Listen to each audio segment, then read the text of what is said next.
I open today's discussion and request Madhusudan and Gehdoo to carry on. Thank you very much, sir, Dr. BRK. It's a wonderful introduction to the topic and the exam case discussions. It's really nice that ICA is thinking about preparing the students for the exams. Ultimately, however much you slog over the 3 years, you have to pass your exams, and that is a day's performance. That's why I think preparing them to the best of their capabilities, I think, is the best to do. Yeah, the candidate may unmute. Dr. BRK, somewhere down the line, he said relatively a simple case discussion, the thyroid, but it need not necessarily mean that it will be very simple to clear the hurdle. Basically, the problem would be whoever is online, please remember that the easier topic, even simple mistakes or a difficult, complicated mistake will not be pardoned. But when you have a CKD or a CLD, even if you make some mistakes, you are pardoned. It may not make you lose marks. Therefore, when you get a thyroid, you get an obstetric case, you get a COPD, it's better that you put your best foot forward and answer almost all the questions, right? Without much of an ado, Dr. R.P. Gehdoo is a well-known figure in anesthesiology. He doesn't need any introduction. He was with the Tata Memorial earlier, and now he is with the D.Y. Patil Thane. And he has been a seasoned speaker and examiner. And just the other day, he had a couple of days of mechanical ventilation workshop in Bangalore. I'm sure most of you would have attended that. If you have missed, you may consider attending in the future. Yeah. Now, can we have Shreya is presenting, is it, or Ambika? Sir, thyroid, I'm presenting, sir. Okay. Ambika will present the thyroid. Generally, thyroid, whether it is thyrotoxicosis, hyperthyroid, or it's hypothyroid, it will be a long question in the exams. Therefore, the discussion can go anywhere. But today, because we have just about 45 minutes, if Sanish permits an hour, we'll stick to the thyrotoxicosis. Okay. If anybody wants to discuss beyond, we'll see if the time permits. Ambika, it's all yours. Good evening, everybody. Just a minute. Yes, Even sir. I want to say thanks to the ICA, Sanish and Raza also. And it's nice and proud woman to be with Madhusudan also, to be as a co-examiner and all. Well, as he has rightly said, I had been an examiner. I have been examiner 134 times so far. So, yeah, that's okay, but doesn't matter. But remember one thing, when thyroid, there are multiple questions also which can be asked anytime. So be prepared for all those things, not necessary that it will be very simplified questions. I'm happy and proud that I am a part of this ICA, because I believe ICA is much more academic than ISA. That's what I always believe. Thank you so much. And I think, Ambika, it's time for you to start. Everybody.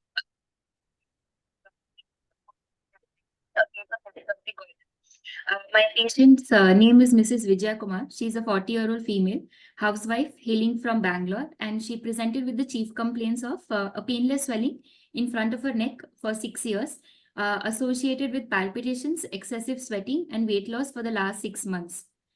History of presenting illness, sir.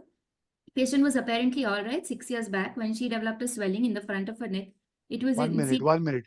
You don't have a photograph of that thyroid? Sir, actually on inspection, sir, it is a small swelling. It was not clearly seen. Okay. Carry on.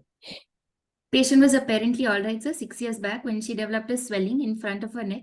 It was insidious in onset, initially noticed on the right side of the neck, gradually increased in size and extended to the left side of the neck.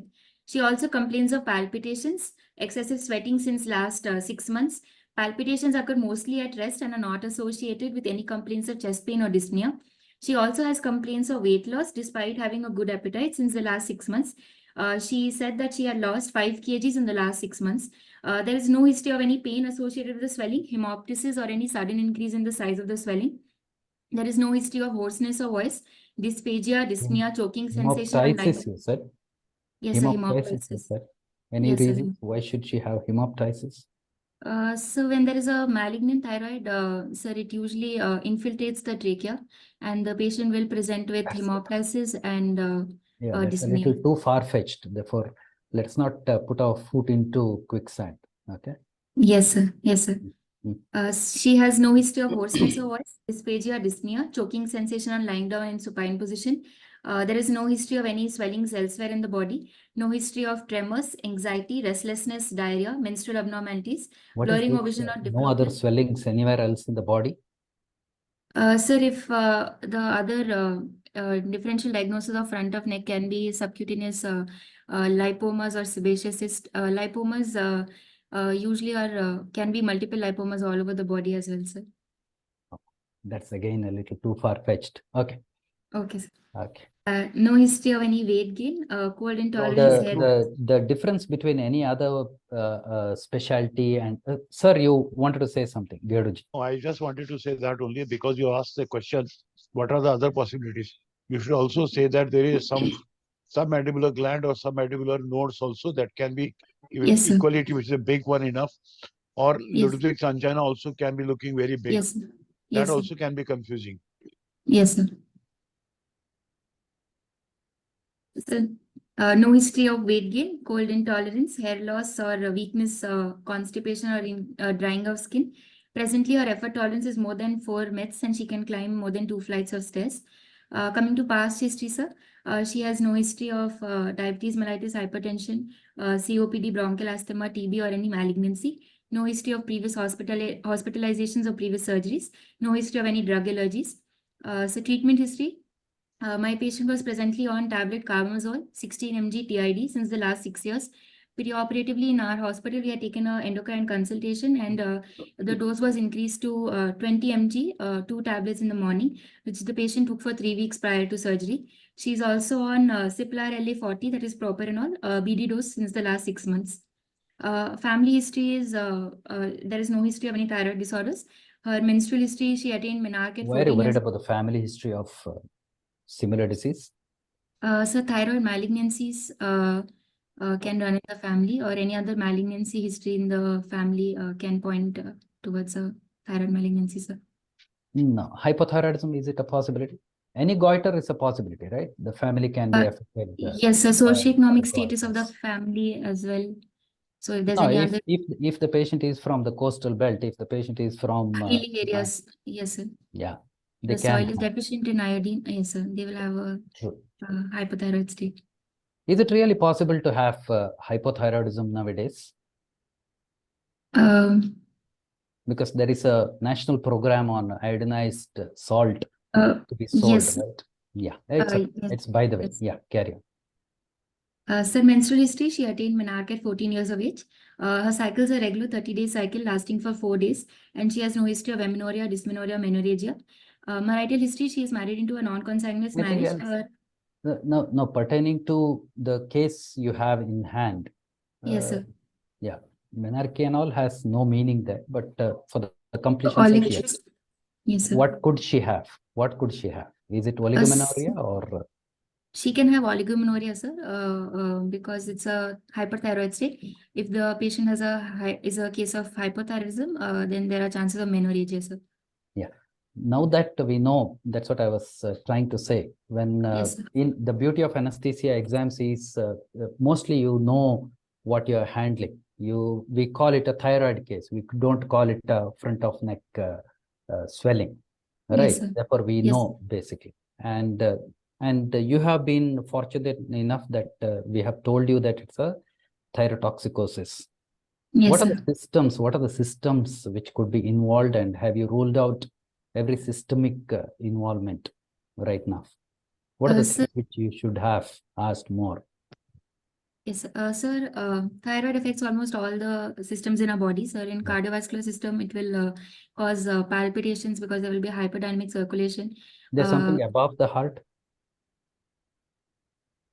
Sir, central nervous system. Yeah, CNS. Central nervous system, the patient will have fine tremors.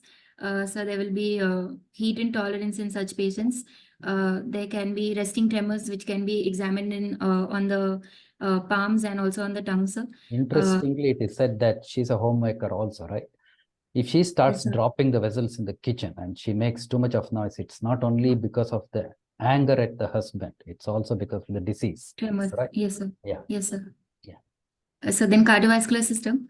Cardiovascular system patient can present with palpitations on examination. So there will be a increased Is systolic it blood pressure. primary thyrotoxicosis or secondary? Primary The thyrotoxicosis will cardiovascular. secondary thyrotoxicosis presents with cardiovascular symptoms, sir, and primary No, no, no. thyrotoxicosis You can't presents with basically differentiate as yes, such. sir, based on as such. Yes, sir. Generally, yeah. Generally, sir. Yes, sir. Mm. Other systems are involved. Then, as I was speaking, sir, cardiovascular, the systolic blood pressure will be high, diastolic will be low. There will be a wide pulse pressure range. They are more prone for supraventricular tachycardias. Basically, they have a patients have hyperdynamic circulation. They have a hyperdynamic circulation, so more prone for congestive heart failure, ischemic heart diseases. In the GITs, a patient will complain of Plus, excessive they can vomiting. also have the arrhythmia, angina. That is Supraventricular also tachycardia, possibility. yes, sir. Atrial And fibrillation. chances of Yes, sir. CCF are also very high. Yes, sir. You may also get with the thyrotoxicity, you may get even the atrial what called fibrillations. You Yes, can sir. start Atrial getting that fibrillation. also. Yes, That sir. is also one of the possibility. Yes, Plus, sir. you should also cover the weight loss despite of the increased Good appetite. appetite. That's what Yes, you sir. say, lost 5 kg. You Yes, said sir. that also. So Yes. that is also one possibility. Then you are not told about the eye signs. Sir, I Because said thyrotoxicosis also has got a eye signs. yes, Yeah, sir. she hasn't come to the physical examination yet, sir.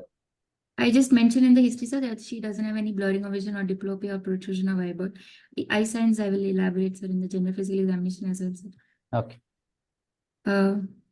Should I continue with the case, sir? Yeah. No, we were still talking about systemic. Yes, sir. So then GIT, sir, GIT patient will have, as sir mentioned, sir, there will be weight loss despite having a good appetite. There will be secretory diarrhea. There will be complaints of anorexia and vomiting.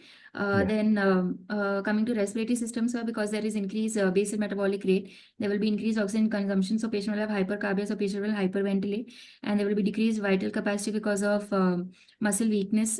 In coming to the motor neuron aspects, sir, patient will have proximal myopathy, patient will complain of proximal muscle weakness. Coming to skin changes, sir, patient will have increased sweating. So also presents with pretibial myxedema. There will be non-pitting edema. There is something known as thyroid acropathy, sir, where will be swelling of the digital extremities along with clubbing. Then coming to metabolism, sir, metabolism will be The skin increased. changes are called dermopathies, right? Dermopathies, yes. Yeah. Then respiratory, I think in respiratory you missed about something like it. If you yes, got a retrosternal goiter also, which is compressing on your trachea, yes, you will sir. have a breathlessness also, dyspnea also, and plus Stridor. if it is going to affect your vocal cord, it can also have a trouble in voice because voice is breaking. Stridor Yes, is. sir. Yes, sir. Plus in GI also you may face, if it is a compression that is happening even on the esophagus, it can also have a Dysphagia. difficulty in dysphagia, difficulty Yes, sir. in deglutition and all. That Yes, sir. also should be included. Yes, sir. Okay. Yes, sir. So then in metabolism, sir, metabolism will be increased. It's a hypermetabolic state. Carbohydrate absorption will be increased. Protein metabolism will be increased. Serum cholesterol levels will be decreased. And yes, sir. All systems. Exactly. It affects almost all the systems. And it's Yes, basically the bottom line is the BMR is high, therefore everything yes, is related to that. Yeah. Continue with the presentation. So marital history, sir. She's married into a non-consanguineous marriage. Score is P2L2. She has undergone full-term normal vaginal deliveries, and there is no history of any abortions. Her personal history, sir, she has a mixed appetite. Bowel and bladder is normal. There is no substance use, and she has a sound sleep. According to socioeconomic status, she belongs to the modified Kupuswami score middle class. Coming to general physical examination, sir. She's conscious, oriented to time, place, person, comfortable at rest, fairly built and nourished. Her I height thought is the 160. Kupuswamy classification stopped at community medicine. I never thought you carry it forward further. Okay. Yeah, nice. Her height is 160 centimeters, weight is 55 kgs. Her BMI on calculation is coming to 21.4 kgs per meter square, sir.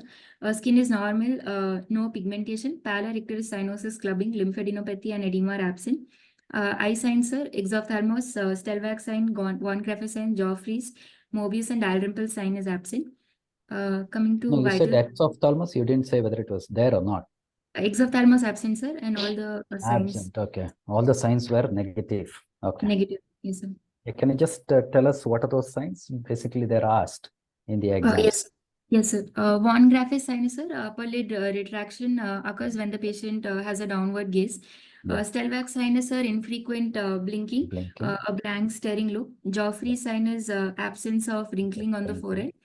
Mobius sign is inability to converge, and the Dalrymple sign is when the patient looks straight, there will be upper lid retraction because of the protrusion of the eyeball, forward protrusion of the eyeball. Why should one get the exophthalmos in thyrotoxicosis? Sir, in thyrotoxicosis, it is mainly because of deposition of mucopolysaccharides in the retroorbital fat, and also Is because it of reversible or not? sir, it's reversible with the treatment of the disease, sir. No, only initially. Only initially. If it is an established, well-established exophthalmos, you may not, even when you bring the thyroid functions to normal, it will not recede. Then you have to do, what is the treatment? Ambika, you are correct about that deposition of this mucopolysaccharide. But one thing you must say that Yes, sir. the reason for this is there is something called a exophthalmos producing factor that is secreted by the pituitary Yes. in the thyrotoxicosis patient. So this is the one which is responsible for this. Okay. What do you do? What is the problem with exophthalmos if patient presents to you? Why are you worried? Sir, there's protrusion of the eyeball, so there's inability of closure of the lids. So Yeah. patient is more prone for dryness and Yeah, corneal exactly. ulcers. How do you look for exophthalmos? Basically, you said all the signs, but how do you look for that? Sir, There's a name. You go above the patient and from the head, you look down and see. What is it called? yes, sir. Okay, anybody can put it up in the chat box. Yeah. Okay, carry on. You have to do the tarsorrhaphy if it is persistent. Tarsorrhaphy, yes, sir. Yeah. Tarsorrhaphy, Okay. yes. Then what else? Sir, on coming to vitals, sir, her pulse rate is 122 beats per minute. Her resting pulse You rate. didn't talk about the spine tremors. Correct. Look for the spine yes, sir. tremors. No tremors on hand or the tongue notice, sir. I forgot that Yeah. point. Okay. Vitals, sir, pulse rate is 122 beats per minute.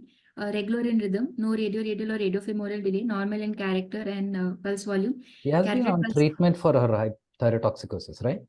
Yes, sir. But why is the heart rate still high? And that too propranolol. She's on 40 She's on milligrams. propranolol 40 mg, yes, sir. Yeah. 40 mg OD or BD? Sir, BD dose, sir, morning and evening, sir. Then it should have been, you gave her the tachycardia, is it? Sir, on our PAC examination, sir, heart rate was 122 beats per minute. She's not adequately beta blocked in the first place. Yeah. Yes, yes, sir. Yes, sir. Then. No radial or radiofemoral delay, sir. Normal character and pulse volume. Actually, long ago when we were postgraduates, it wouldn't have been complete if you don't mention about the sleeping heart rate. It's not practiced Yes, anyways now. Yes, sir. Okay. So Yeah. sleeping heart rate has to be measured, sir, in thyrotoxicosis cases. Cutoff value we take is less than 90 beats per minute for a optimized patient, and it is measured when the patient is asleep, or we can sedate the patient also and measure the sleeping heart rate, sir. Yeah, Sir, my 92. patient did not check the sleeping pulse rate. Yeah, it's okay. It's all right. on It's examination- not done routinely enough because you know the enzyme levels, and then why should you bother about the Yes. sleeping pulse rate? Yeah. Yes, yes, sir. So carotid pulsation was felt and it is undisplaced. Apex pulse deficit was absent. Blood pressure 128 bar 80 mmHg in the If left the arm. carotid is hidden, what is it Yes, called? sir. You don't feel the carotid pulse. What is it called? Very sensitive. Yeah, very good. Very good. Yeah. Blood pressure is 120/80 mmHg in the left arm in sitting position. Respiratory rate is 18 beats per minute, regular, no accessory muscles in use, abdominal thoracic tear. Her room air saturation was 97%. Temperature was 36 degrees Celsius in the right axilla. No tremors in hands or tongue, and JVP was not elevated. Right. Axilla, you said something. What was that?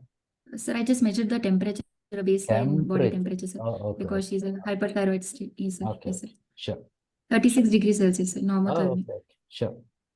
So coming to airway examination, no gross facial dysmorphism, bilateral nasal passages were patent, no DNS, mouth opening more than 2 fingers, interincisor distance was 3.5 centimeters, Malampati class 2, sternomental distance 13.5, neck movements were normal. I think abnormal there.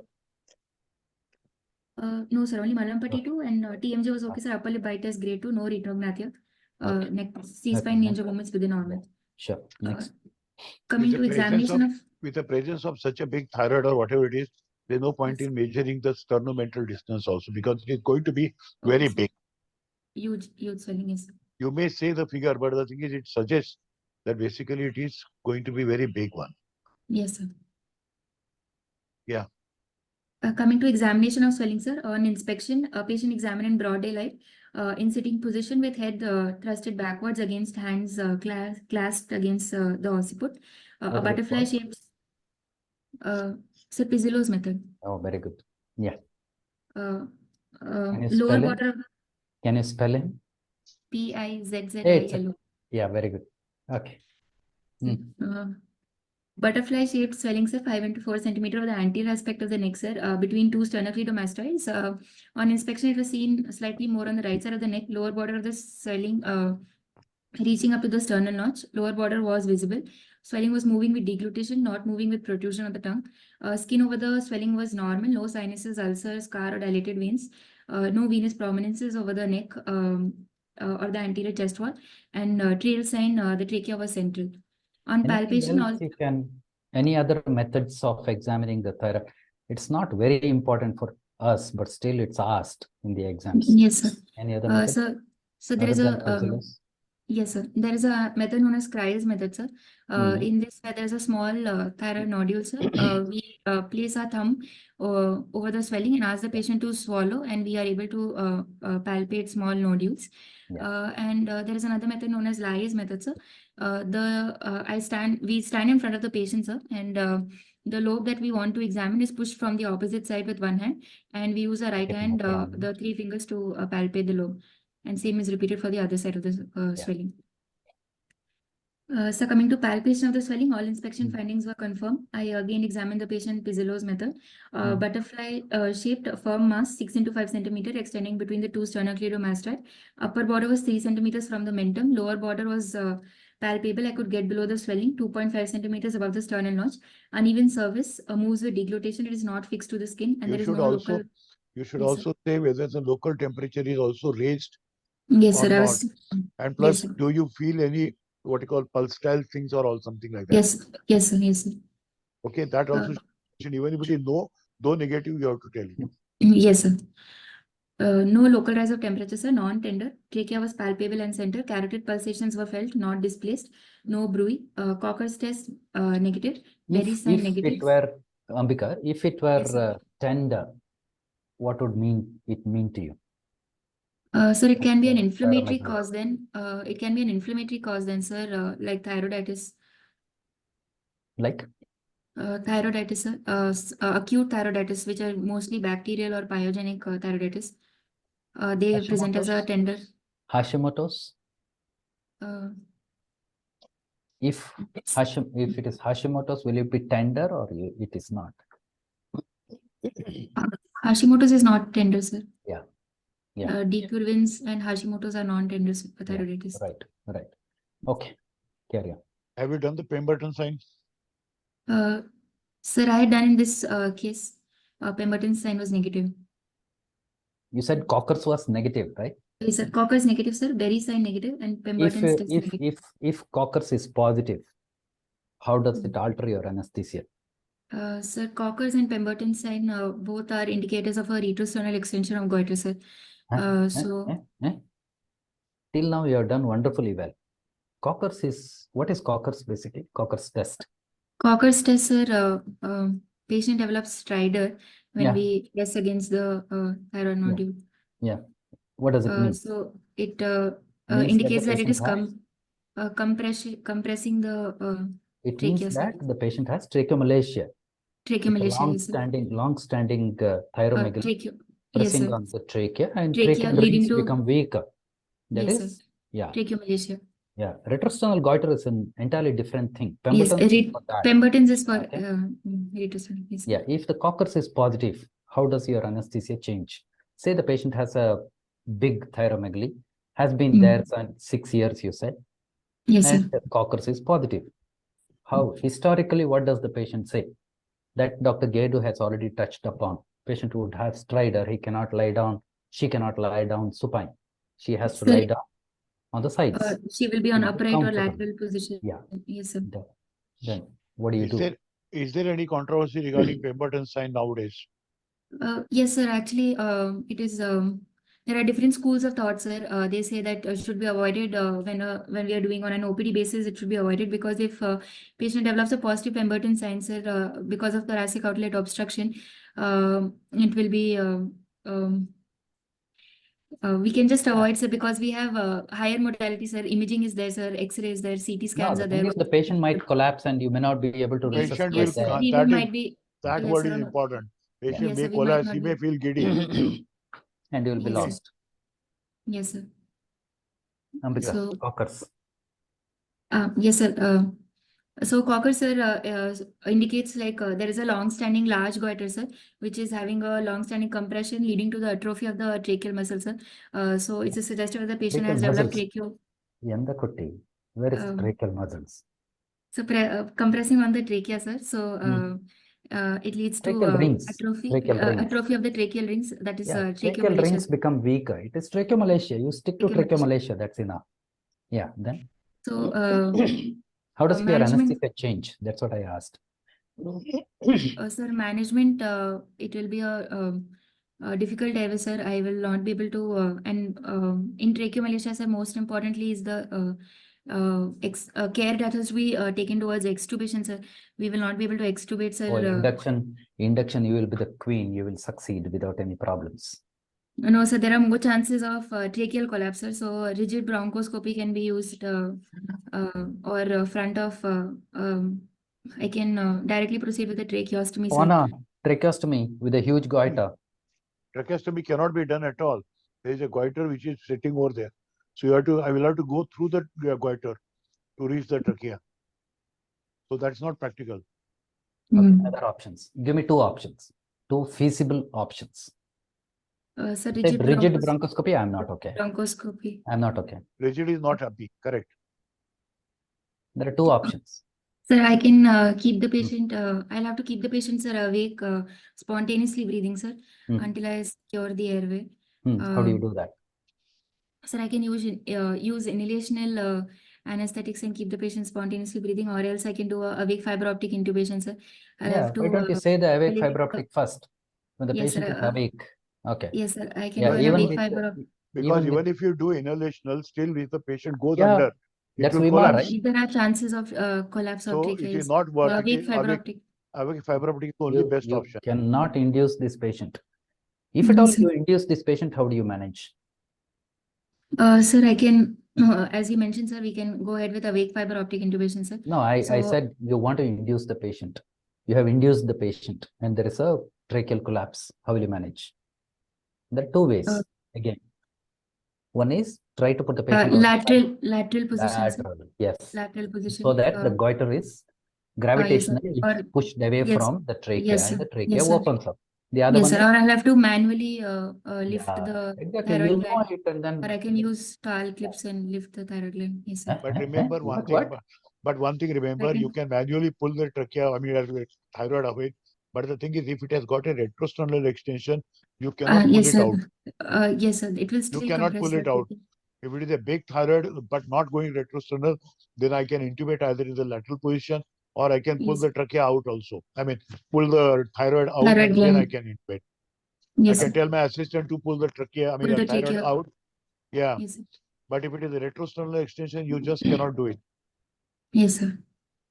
Okay, then your problem again, you either do an awake fiber optic or Yes, you sir. induce, and then you have In an a assistant who lifts the goiter up, thyroid. or you put the patient on the lateral side and then you intubate the patient. Okay, done. Yes, sir. And Yes, sir. then you said the problem is actually at the end. What do you want the surgeon to do when you do this? Sir, I'll ask the surgeon before they close to feel the tracheal Yeah, rings very good. and Very, palpate and let us know very if good. they are atrophy. Mm. And sir, before they close, that can help us to identify tracheomalacia. Correct. Then what do you do at the end? Sir, I can do a cuff leak test, sir. Very good. Cuff leak test is I'll keep the patient on I'll keep the patient on mechanical ventilation, sir, and I will deflate the cuff, sir. Once the cuff is deflated, our cutoff value is for leak is less than 110 ml or less than 10 to 15% of the desired tidal volume. So if the cuff leak test is positive, it means that the leak is less than 110 ml. It means that there is a collapse of the trachea or suggesting tracheomalacia. So I'll have to postpone my extubation. Whereas if the cuff leak test is negative and the leak is more than 110 ml, I can go ahead and extubate my patient, sir, on table. Yeah. See, If cuff leak test again is very important test. There is one thing you must mention sir. in that. In cuff Yes, leak sir. test, for example, whatever way, whether you intubated with fiber optic or whatever way, Yes, thereafter sir. you first inflate the cuff and you check how much ml you put. For example, let's Yes, say you sir. put 7 ml or 10 ml. You put Yes, sir. that much, and then when your about surgery is over, now how much you are going to put?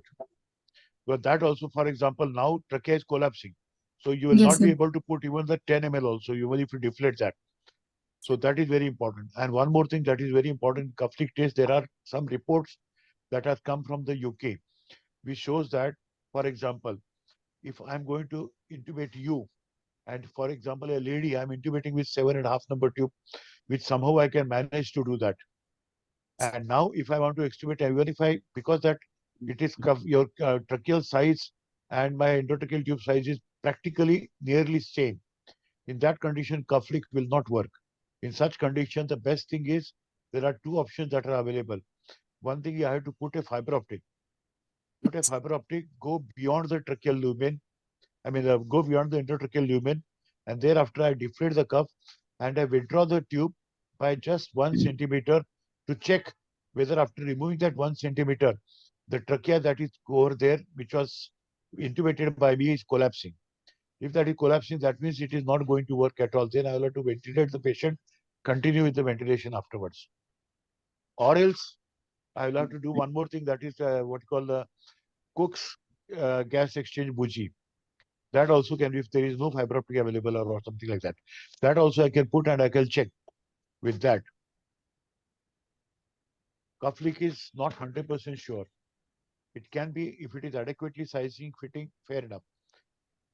Like if I'm putting you 7.5 number tube and I put 7 ml of my cuff pressure, and thereafter 7 ml, whatever the 10 millimeter, and thereafter once I about to extubate and I just deflate your cuff, and now I deflated and again I want to inflate to see whether there is a cuff leak, and this time I inflated and I saw that I inflated 15 ml.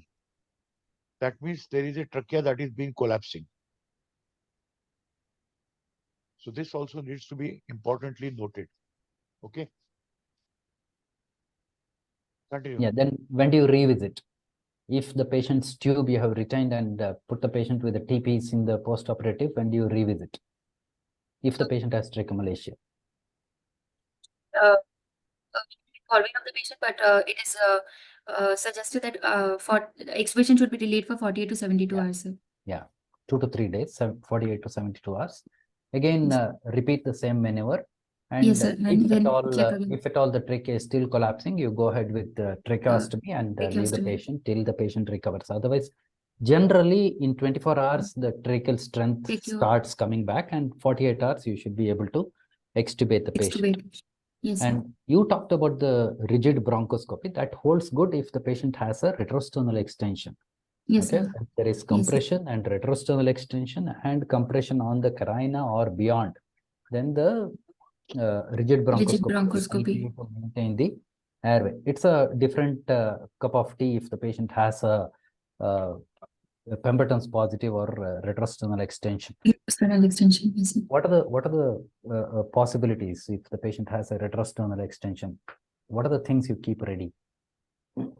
Sir, if my patient has a retrosternal extension, sir, I will consider it as a difficult airway. So I will like to keep my difficult airway cart ready, sir.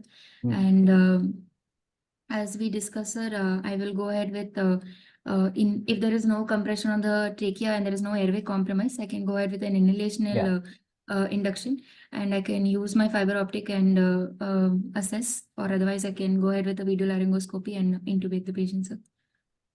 Yeah, that's conventional intubation should be okay if there are no compressive So, signs. no Even compressive if the symptoms. patient has retrosternal extension, it should not be an issue. Okay. Yes, sir. Yeah. Yes, But you need to be ready for sternotomy in case yes, sir.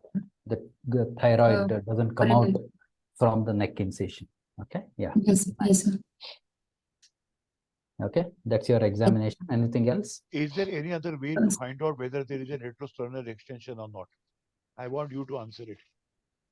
Sir, I'm on talking before palpation, surgery, not palpation. I cannot put my hand below your sternum.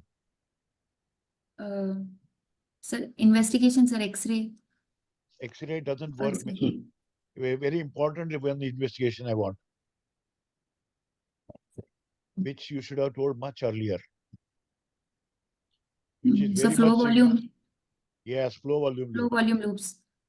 Flow volume loops can help If us. you have got a retrosternal extension, what will be the reading in the flow volume loop? Can you tell me? Sir, if there is a retrosternal extension, it will be a fixed obstruction, sir. Both the inspiratory and the expiratory graphs will be affected, sir.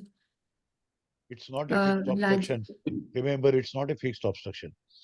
It's a extrathoracic and variable extrathoracic. variable extrathoracic. Extrathoracic. You see, if it is a what you call suprasternal or something like that, in that condition, if it is in that condition, it's a fixed. Okay. Yes, sir. Retrosternal. It's a variable extrathoracic obstruction, and in which you will find that inspiratory thing is going down. Yes, sir. Inspiratory curve will be down while the expiratory will be almost same. Same. Yes, so sir. that needs to be find out. Yes, sir. Okay. Yes, sir. And moreover, there is another test that has been happening. Like, for example, if you got an extra retrosternal extension, you tell the patient to sit, he's comfortable. But once you tell him to lie down, the tracheal bed starts compressing. So he will become more compressed. He will say that whenever I lie down in a lateral position. I don't lie down in a supine position. Yes, sir. Okay. Yeah. Yes, sir. Anything else? Sir, on examination, just palpation findings I presented. Sir, percussion resonant node over the manubrium sternum. You only look for you look for a retrosternal extension. Auscultation, you look for no any bruise or displacement of the carotid cells. Then the systemic examination, sir. Yeah. Cardiovascular system, GVP is not raised. There are no dilated. No, let's be brief. I think we are running out of time already. Okay, sir. If there is anything abnormal, then only tell. Otherwise, tell everything is normal in systemic exam. Yeah. Sir, all systemic examination within cardiovascular normal system, limits. you look for the AF or any other dysrhythmias. Yes, and anyway, the patient has a hyperdynamic circulation when the patient is thyrotoxic, and you have to look for the vitals would have told you the blood pressure measurement. Yes, and then you look for signs of cardiac failure, right? Cardiac failure, yes, sir. Yeah, you have to, right? Yes, then, sir. Yes, sir. Respiratory system. Yeah, generally. Trachea, respiratory system, you have to see the trachea central inspection and palpation, both you have to confirm. And if the patient has cardiovascular system, CCF, cardiac failure, then patient will have added sounds. Okay. GIT, sir, per abdomen, sir, within normal limits for my patient. No, if at all, what do you look for? Sir, if at all, sir, mostly if the patient has a hepatomegaly, what does it mean to you? Sir, it can be because the patient is on anti-thyroid drugs, sir. they are known to cause hepatotoxicity. Then that is too much. The liver doesn't get enlarged. If the patient has a hepatomegaly, what does it mean? It's basically autoimmune And thyroiditis. They will have a Yes, sir. palpable liver. Okay, Yes, that's yes, nothing else, right? yes, sir. Basically the diagnosis historically is the thyrotoxicosis. Yes, sir. My 40-year-old female, known case of hyperthyroid disorder, non-responsive presently to antithyroid medication, presented with a neck swelling, no pressure symptoms, no retrosternal extension, and is posted for thyroidectomy. Yeah, what are the treatment methods available to you for a thyrotoxicosis? Sir, in a hyperthyroid patient, sir, we have various classes of drugs. The first is the drugs which inhibit You have the drugs, then you drugs, have sir. Non-pharmacological, which include radioactive iodine, sir. good. And the last one is surgery if the patient is Surgery. non-responsive to treatment. Yes, sir. Just classify the drugs, antithyroid drugs. Sir, antithyroid drugs which inhibit the hormone synthesis will be propylthiouracil, carbimazole, methimazole, which inhibit hormone release will be iodines and iodide preparations, which destroy the thyroid tissue will be radioactive iodine preparations. And there are another class which is thiocyanates and perchlorates, sir. And we also administer steroids, which also inhibit the peripheral conversion as well as inhibit the hormone release, and also non-selective beta blockers, sir, which tackle the cardiovascular symptoms. We usually use propranolol 40 to 60 mg q8 hourly, and they also have an added advantage of inhibiting the peripheral conversion of T4 to T3.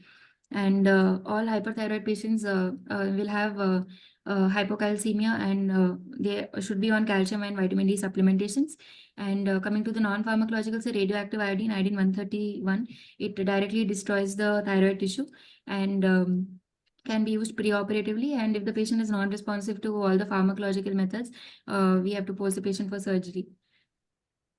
Or what are the anesthetic implications of antithyroid drugs? Sir, Propylthiouracil, do you have any issues with that? so propylthiouracil is considered to be hepatotoxic, sir. So preoperatively, I have to get a baseline liver function test, sir. Yeah, sure. They also present with Carbimazole, it can also cause granulosis. granulocytosis, sir. So CBC will help us. TLC counts will be reduced, long and do you also need- vasculitis. And How yes. long do you need to get your patient gets agranulocytosis? Yeah, at least 6 weeks. 6 weeks. 6 weeks. Yeah. Mm. Okay, then. Sir, also other side Methimazole, effects of methimazole. antithyroid drugs will be vasculitis, like features of They're patient will all- have skin vasculitis. Yeah, very small. Yes, sir. It's not very significant Yes, sir. to incidence. Yeah. Yes, sir. Then, can you use it in pregnancy? Sir, Propylthiouracil. propylthiouracil and methimazole and carbimazole all cross the placenta, sir. But propylthiouracil has less teratogenicity, so it is preferred over the imazoles in pregnancy as a drug of choice for Okay. hyperthyroidism. Okay. If at all your patient has on-table thyrotoxic crisis, Yes, sir. can you use these drugs? All these drugs? Sir, only propylthiouracil is indicated along with much? steroids, and How much? propylthiouracil dose for a thyroid storm is 300 to 400 mg Okay. via the RILES tube. Sir, it is 100 to 200 mg Q6 hourly, followed by a maintenance dose of 50 to 100 mg once daily. That is And once the thyroid hormones become normal, right? normal, yes, sir. Once the thyroid function tests become normal. And methimazole and carbimazole are not indicated in thyrotoxic crisis, sir. Steroids are indicated No, in thyrotoxic. I'm not discussing about the thyrotoxic crisis right now. Yeah, Okay, sir. come back. So the usual, usual are hyperthyroid state, propylthiouracil, as I said, sir, 100 to 200 mcg, Q6 hourly, followed by 50 to 100 mcg once daily. It blocks the iodination of the thyroglobulins as well as inhibits the peripheral conversion of T4 to T3. Imazoles, methimazole, sir, it is 15 to Who 45 has put mcg. this up? Time's up. Time's up. Only I see that, or Yes, sir. 40 A minutes. no way. It's No a way. long case. It should be It's given okay, a sir. little more time. Yeah, no problem, sir. Yeah, No it's okay. problem. Yeah, sure. Carry on. Ambika. So methimazole 15 to 45 mcg, Q12 hourly, sir, followed by a maintenance dose of 5 to 10 mg, and carbimazole is given in the dose of 10 to 30 mg once daily, sir. These both inhibit the block the iodination of the thyroglobulin ठीक है, molecule, मेरा sir. मध्य थोड़ा और call करता हूँ. And we can also use saturated solution of potassium iodide, sir. This has to be started only after the antithyroid drugs have been only after the antithyroid drugs have been started, and it is only effective up to 14 days. Contraindicated in pregnancy, sir, and in children and lactation. And the dose is 3 drops, sir, TID dose. And another option is How do you Lugol's give? iodine. How do you give Lugol's iodine or potassium iodide? So it comes as a solution, so we can administer it per orally, sir. Yeah, exactly. It is per orally, but how do you give? There are issues with the iodine oral preparations. They stain the teeth. Teeth, sir, they call staining Yes. of the teeth, sir, Yeah, and a that's bit why of you are metallic supposed to mix it with milk and tea. milk. Yes, sir. Yeah. Ambika, Yes, sir. one question. Yes, Very sir. interesting one, something very different from normal. Yes, sir. What is thyroid escape? Thyroid escape phenomena is, sir, because of iodine, sir, overuse of iodine, sir. There is a down regulation of the sodium iodide symporter that is present on the basolateral membrane of the thyroid follicle, sir, which leads No, to no, reduction that of is the iodine. that is not thyroid escape. That is not thyroid escape. So because of down regulation, it leads to No. critical Yes, critical Dr. reduction in the Madhusudan, you want to iodine. say something? She knows. Dr. Madhu, Of course she knows. sorry? Of course she knows. Ambika knows. See, listen, this is Ambika for your knowledge. Can I tell you? Yes. Yes, sir, yes, sir. For example, Yes, you sir. are a thyrotoxic patient. Madhusudan has started you all the medication that is anti-thyroid, beta blockers and everything. And now, as of now, you are very well controlled. Yes, sir. Okay. And maybe Yes, sir. tomorrow we are posting you for surgery. Yes, sir. But the beauty is, suddenly today evening, I came to meet you and I said there is something very good news to you. Hey, Ambika, you got 1 crore rupees policy. You have won the lottery 1 crore. You know what happened? You suddenly got excited. Oh my God. And that led to your adrenal secretion, and whatever control we have done has gone. Or else, I gave you one very sad news. No, someone of your relative, oh, sorry to tell you, it's just passed away. You get suddenly upset and you that there is a secretion of the adrenal. That makes your, release all the thyroid hormones again.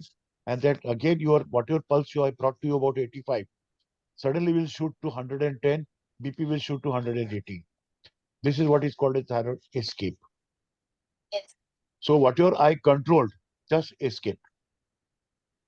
Okay. Now one more thing is something interesting again. What is thyroid steel? Steel is not the steel, not this steel. I'm not talking this steel. I'm talking STEAL. That means I'm a thief. I'm taking something out from you. That is stealing. What is thyroid steel? This is very important for you to know. There is one steel induction and there is one cervical steel, sir. Sorry? Thyrocervical. Sorry? One steel induction, thyroid steel induction, sir, and one thyrocervical steel phenomena, sir. The thyrocervical steel phenomena is because of compression, large goiter, retrosternal goiter. No, beta, no, wrong. Steel induction. I'll tell you one thing. What happens? Shall I tell you this or no? Yes, yes. Thyroid steel is one, for example, you are a completely illiterate female. You are well controlled thyroid. Okay. We have taken you on the operation table. Suddenly you are illiterate and you suddenly saw the OT lights and all those things and panic because somebody is going to put me IV. So that panic made you again tachycardia and all those things. Yes, sir. So now what happened is, suddenly I have to postpone you. But now what I'll do, I'll put an IV line to you. I'll put a 5% or DNS RL to you. And that I'm going to do every day for 5, 7, 8 days. Every day I'll get you in the theater. I'll put an IV line. Every day you see and you get panic and you go. So ultimately on 7th day, you suddenly start thinking, Arey yaar, even today he has brought me, again they are going to do the same thing.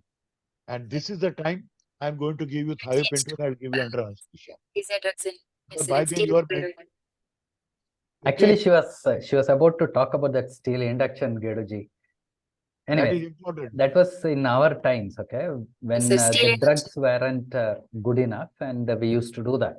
I mean, I never did that 30 years ago too, but it was talked about. But now we have wonderful drugs, therefore it should not be practiced anyways. But nice to know. Yes, sir. Yeah, how do you, when exactly do you feel that your patient is ready for surgery? Yes, right. Sir, usually 6 weeks of antithyroid treatment is Yeah, required pre-operatively, sir. correct. Once my patient is symptomatic free and thyroid Symptom function free. test and thyroid function tests have returned to normal, sir, I will post the patient for surgery, for an elective surgery, sir. Suppose you see a patient today who is you wouldn't know about the thyroid status, but you see that the TSH is either elevated or reduced beyond Yes. the normal range, but the T3, T4 are normal. What does it mean to you? Sir, serum TSH usually takes 1 year to come back to normal limits, sir. Yeah. So if the T3, T4 is normal, within normal limits, sir, we can assume Medicaid optimization provided the patient is symptomatic free, and we can post It's symptom free. It is not symptomatic free. symptom free. Okay. Now the thing is, subclinical thyroid disease also presents like Yes, this. sir. TSH Yes, is sir. altered, but TSH will T3, be T4 abnormal. normal. And Yes, then sir. when the patient is already on treatment, also can present like this. Yeah, good. Nice. Yes. You did very well. Yeah, the patient, you would like to give the Lugol-Sidone to the patient when the patient is prepared, right? Is Yes, sir. ready for the surgery, right? What is the surgery you would like to do when the patient has a thyrotoxicosis? Well controlled. Sir, usually goiters we prefer surgeons do a subtotal thyroidectomy, sir. Yeah, why The not other the methods total? are Why not the total? sir, more chances of in thyrotoxic cases, sir, more chances of post-operative patient going into hypothyroidism if there is a total thyroidectomy done. Good. And Then what else? if it's a large thyroid, sir, maybe dissection will also be difficult. More chances of recurrent laryngeal nerve palsy and post-op hematoma. No, before that, when you do a total thyroidectomy, any other complications can occur. Parathyroid glands can also Exactly. be removed, sir. Exactly. So more chances of post-op hypocalcemia and hypoparathyroidism. How do you retain the parathyroids? You do the subtotal thyroidectomy, you said. Yeah. But when you talk about the subtotal thyroidectomy, what exactly do you remove? Sir, nearly one entire lobe is removed, the isthmus is removed, and nearly 3/4 of the other lobe is removed, sir. And the parathyroids are retained in the Subtotal is basically you shave it off from the groove between the sternomastoid and the trachea. Sorry, trachea. esophageal groove. Yes, And sir. that is where the parathyroids are. Yes, Right? sir. They are retained.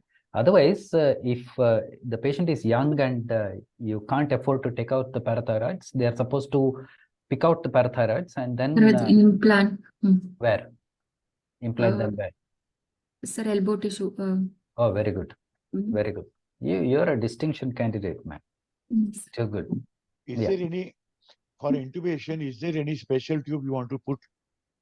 Sir, in thyroid surgery, sir, intraoperatively monitor the recurrent laryngeal nerve, sir. So electrophysiological monitoring, the EMG tubes, sir, electromyogram reinforced endotracheal tubes are used, in which the one electrode is the ground electrode is placed at the sternum, sir, and the other electrode is in contact with the vocal cords, sir. So we get a EMG graph whenever the recurrent laryngeal nerve is stimulated. If on stimulation we are not getting a graph, it means that recurrent laryngeal nerve injury has been confirmed. Very good. So if it is not a retrosternal goiter, it's Yes, absolutely sir. in the neck only. So Yes, what sir. is your plan of anesthesia now? It's a big thyroid gland, very big Sir, goiter. And sir, well very big. controlled, though it was thyrotoxic, but it's well controlled by your medications. Yes, sir. So, a very big goiter, but if my airway is not compromised, sir, if my airway is patent, I can go ahead with inhalational induction. Keep my patient. Never say my airway. It's not your airway, it is patient's airway. Patient's airway. Yeah. Patient's airway is not compromised, sir. And if the airway is patent, I can go ahead with an inhalational induction, sir, and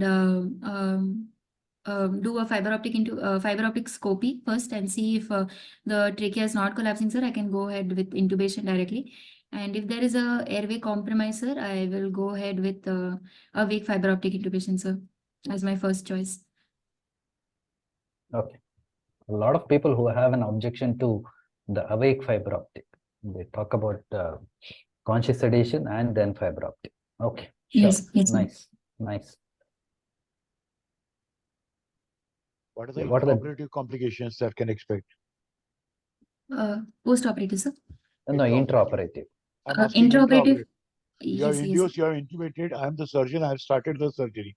What complications do you expect? Sir, intraoperative, as my patient is a thyrotoxic case, sir, not adequately optimized preoperatively, He's there are optimized. chances of, Let me tell you, he's optimized.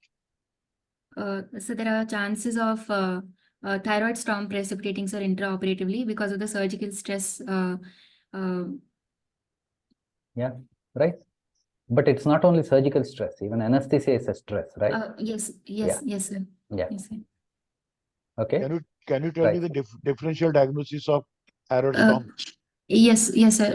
Sir, differential diagnosis are neuroleptic malignant syndrome, a case of eochromocytoma, malignant hyperthermia. They all present with as a similar presentation as a Good, great, beta. Good. thyrotoxic case. Yes, sir. Malignant hypertension. What did you say? Yes. Malignant what? Hyperthermia. Hypothermia. So now patient has gone into thyroid storm. So what? Yes, sir. I am operating. I'm intraoperatively now. You have gone into thyroid storm. What are the clinical Yes, sir. signs and symptoms of the thyroid storm? Sir, And the what will be classical. your steps to follow?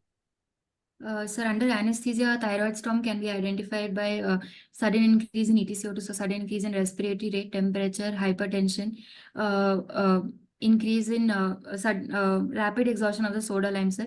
And I will Temperature. manage this case. Yes, sir. Yes, sir. My Bleeding. first Bleeding. increased bleeding, sir. Increased bleeding. Yes, sir. Increased bleeding will also be there.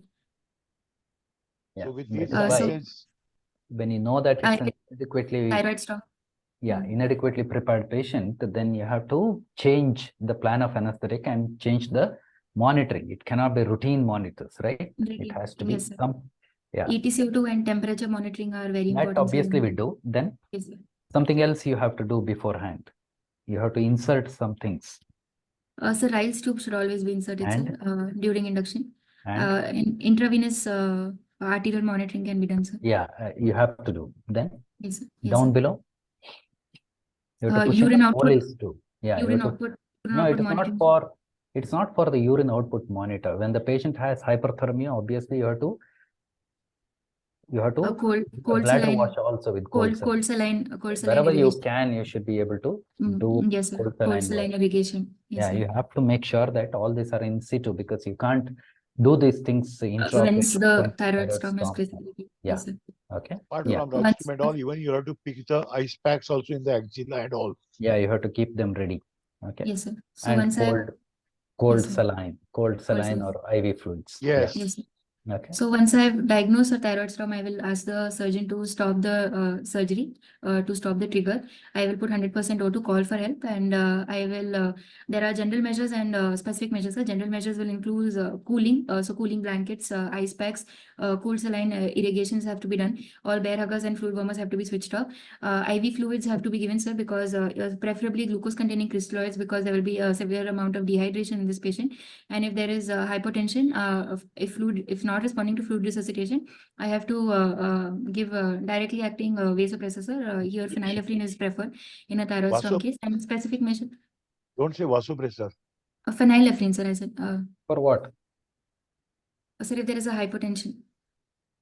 Hypertension. Hypotension, sir. With a thyroid storm, to have, right? Remember, that is not the first thing to have, right? Thyroid storm, you cannot get a hypotension. Yes, sir. Hypertension will be the first case, sir. If yeah, you have to manage the hypertension. I cannot see it now. Then specific measures will include beta blockers, sir. Non-selective beta blockers. What will you give? So propranolol can be given 0.5 mg per kg IV bolus dose, or esmolol can also be given, so 500 mcg per kg bolus dose, followed by an infusion of 0.03 to 0.3 mg per kg per minute. And steroids can be given, so dexamethasone 8 mg IV dose, and hydrocod No, don't say 300 can mg. be given. They all have to be given. Yeah, Okay. yes, In the exams, choice of words also is important. It has to yes, be basically. yes. Hydrocortisone 300 mg is I prefer esmolol, though propranolol has a theoretical advantage of peripheral conversion to be prevented. Even esmolol Yes, can achieve that. You can achieve that with esmolol also, and esmolol esmolol also. it acts faster, right? Therefore, you can Yes, sir. give it faster. Yeah, Yes, sir. give it. And Steroid? propylthiouracil, sir, Steroid. 300 to 400 mg via the riles tube we have to administer. Mm. And also saturated solution of potassium iodine has to be escalated to 5 drops and has to be given 1 hour after the antithyroid drugs. And Lugol's iodine has to be escalated to 30 drops per orally via the NG Very tube. good. Yeah, very good. Yep. Then what will happen to the surgery? Sir, if you are able to resuscitate the patient, ideally we should postpone the surgery, sir, because exactly. again, The dictum as an anesthesiologist is when there is an adverse event which is attributable to, postpone. you should not Yes, sir. continue with the surgery. Continue the surgery. You should not. Good. Yes, sir. Very good. What are the other complications on table with the thyroid surgery, small or big? Sir, nerve injuries can occur, sir. Yeah. Retrolaryngeal nerve and superior laryngeal nerve injuries. In the Possible. perioperative period, hematoma is very common, sir. No, bleeding is an intraoperative complication. Bleeding is an Hematoma is a intraoperative. postoperative Yes, sir. complication. Yeah, right. Then Yes, sir. Yes, sir. postoperative. Sir, postoperative can be, sir, early and late complications, sir. Early complications include hematoma, nerve injuries, laryngeal edema, sir, tracheomalacia. There is a remote risk of thyroid storm as well.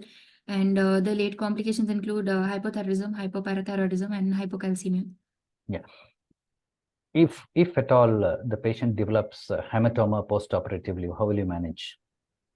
Sir, postoperatively, my patient will present with difficulty in breathing, sudden increase in the sudden appearance of a neck swelling, which is rapidly increasing in size. Patient will have stridor and dyspnea. Which is very difficult to make out because the patient has a tight dressing, right? Yes, Yeah, yes, you sir, may yes, not be able to see the swelling outside. Therefore, what is affected is the airway. airway, yes, sir. Yeah, edema and Yes, sir. So we have to immediately evacuate the hematoma, sir. So bedside, first we have to remove the sutures and evacuate the hematoma and shift the patient to OT if the patient has been already shifted to ward for a emergency intubation, sir. And we Why will OT? go. You can do it on site. Yeah. What else do you do? Sir, our intubation methods. Basically, you have to have a pair of scissors if they have stitched it up. Otherwise, you have to have the staple remover. Okay? Yeah. Yes, sir. Okay. Yes. Yeah, I think Sanish is restless. I think we should wind up. Gehdoo, sir. Anything else? You did very well. As I said, distinction possibility. If it is, if the patient has come for, say, hip fracture, the patient has come for a laparotomy, emergency. Yes. How will you? And the thyrotoxicosis hasn't been managed well. I will give you just 2 minutes. How will you manage? Sir, if the surgery can be done under regional anesthesia, like a hip fracture, I'll go ahead with the regional anesthesia. But if I have to administer general anesthesia, I'll have to give the antithyroid medication, sir. So steroids followed by antithyroid medication like propylthiouracil and beta blockers and higher doses have to be given to control reduce the chances of thyrotoxic storm precipitation intraoperatively. But my first choice, if patient can be controlled, if the surgery can be done under regional anesthesia, I will go ahead with regional anesthesia. Yeah, only thing you have to remember is none of the antithyroid drugs are parenteral, other than the steroids and the beta blockers. Steroids and beta blockers will be the. I think that's okay. Since you're talking about the lower limb, that's fine. If I say you got a fracture radius ulna and I have to operate you immediately, Now what you are in thyrotoxicosis already. Then Yes, sir. how you are going to proceed now? Sir, if I can manage under a block, I will go ahead with the block. Otherwise, I will administer. Which block you are going to give? Brachial block, sir, supraclavicular block again. It's a, remember one thing, supraclavicular, again you are very close to the thyroid. Yes, sir. So how you are going to do? I may damage the thyroid also. Axil. Yes, sir. Then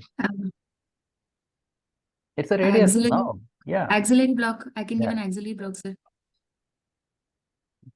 okay. You can try an IVRA. Bayer's plot. Yes, sir. Beer's block. Yes. Done. Sanish sir, we are winding up. Yeah. This was Ambika, you have really done a good. very nice one. Yeah. We're Thank really you, sir. happy. Very good. Keep Really it up. happy. You have done a And, good Thank you. show. Yeah. Thank you, Very sir. happy. Thank you, sir. Hope we'll stop the Rajiv Gandhi exams. Okay. Yeah. Nice. Thank you, sir. I don't think Gehdoo ji, anything else to. I think we have covered everything. Yeah. You did very well. There Yeah. are something that has been left. Yeah, It's I okay. asked you a question in I said you answer it at the end, but somebody has already put it up on the chat box. Exactly, sir. Nefziger's method. Ambika, what is Sabar trachea? Sir, scabbard trachea is when the trachea due to compression of the large neck swelling, sir, will become as a shape of a scabbard or a sword. Scabbard nahi, I'm talking Sabar. SABRE. Scabbard trachea. Forgot, sir. Madhusudan is laughing. because finally Gehdoo ji has won because he asked you something which you couldn't answer. Nice. I remember once I was in Chandigarh as an examiner. GD Puri was asking me. There was, I mean, you Gehdoo sir, आपके question कभी अच्छे होते हैं. So there was one girl, I don't remember her name now. This is 2012. So he said, Gehdoo sir, ये लड़की को आपको जो पूछना है पूछो. Can you believe that girl was superb? I told her, I asked her something, even historical things. She could tell everything. Okay. I mean, right from your what you call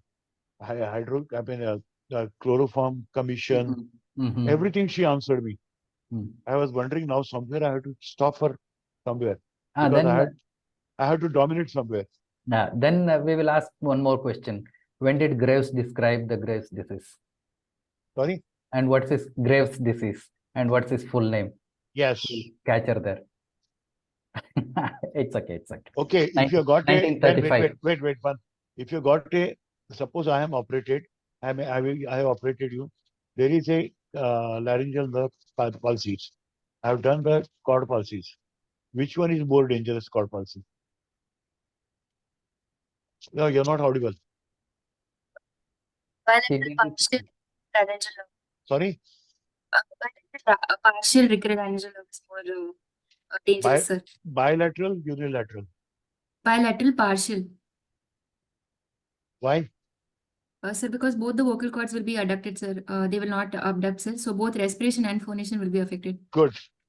Very good. Sanish sir. I think Sanish, take over. Thank you very much, sir. Thank you, so sir. much for the nice Ambika, show. thank you very much. Thank Keep you. it Thank up. you, sir. Thank Keep you, it sir. up. Shreya is I ready. think the audience response is Yes, sir. also very nice. There are many Ah. appreciation messages coming from the audience also. We'll No, I take the didn't get to comments at the see. last. I didn't get to see. Any It's question in the from the chat, audience? Just find out. No, it's It's in okay. I the think chat. we'll take it up at the We'll end. take it at the end. Because Shreya has been waiting for so long. I was feeling sorry for her, actually. Yeah. Yeah, Shreya, you can start. Good evening, respected teachers. Today I'll be presenting a short case on diabetic foot amputation. So my patient is a 56-year-old male, a watchman by profession, living in Daryaganj, Delhi, weighing 70 kilogram with a height of 156 centimeter with a BMI of 28.8 kg per meter square, presented to Loknayak Hospital with the chief complaints of progressive ulceration of left foot for 2 months, pins and needles sensation in the left foot for 2 months, discharge from the ulcer for 1 month, redness and swelling of left foot for 10 days, and fever for 5 days. Now, there was a history of trauma in the left foot due to penetration by a sharp object 3 months ago, which led to formation of an ulcer, and there was a progressive increase in the size of the ulcer associated with the redness of skin around it. There was also pins and needles sensation in the left foot, which was associated with a loss of sensation to temperature and to light touch. There was a foul smelling yellow colored discharge from the ulcer. And there was also redness and swelling on the left foot, which was progressively increasing since the last 3 months. And the swelling was present till the ankle. Patient also had a high-grade fever, which was up to 104 degree Fahrenheit on and off, which was relieved on taking antipyretics. And there have been no history of such episodes in the past. So under past history, patient is a known case of diabetes mellitus since the last 10 years on oral hypoglycemic agents, that is tablet metformin 1 gram BD and tablet glimepiride 2 milligram OD. Patient is also a known case of hypertension since the last 5 years on tablet amlodipine 10 mg OD. Patient has had no history of any hypoglycemic or hyperglycemic episodes that the patient knows of in the past. There was no history of any chest pain or myocardial ischemia, palpitations, or loss of consciousness in the past. There was no history of frothing of urine or Huh? What is increased. that? What is that? So, no history of frothing of urine. What is that?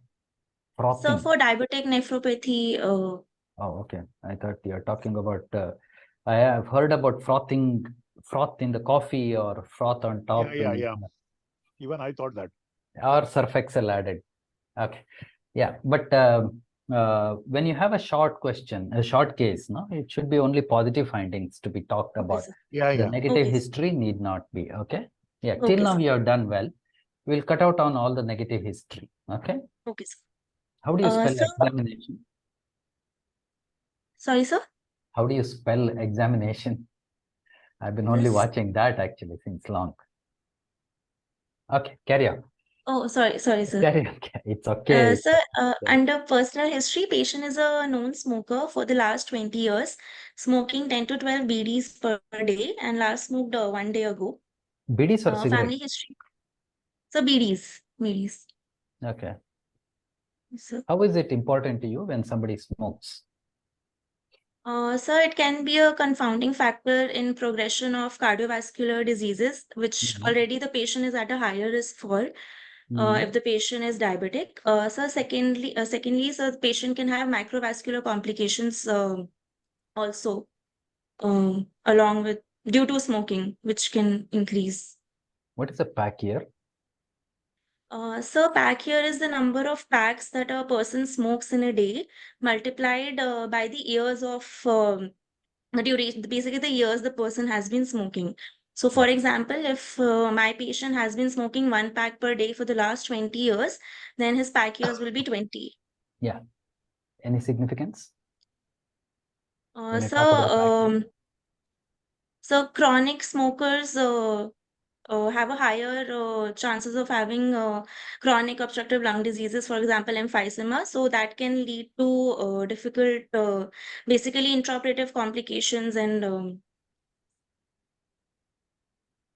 so also it increases the risk of multiple peripheral vascular diseases, for example, Burgess disease.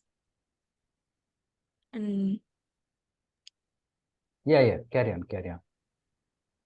so should I carry on with the examination? Yeah. Please.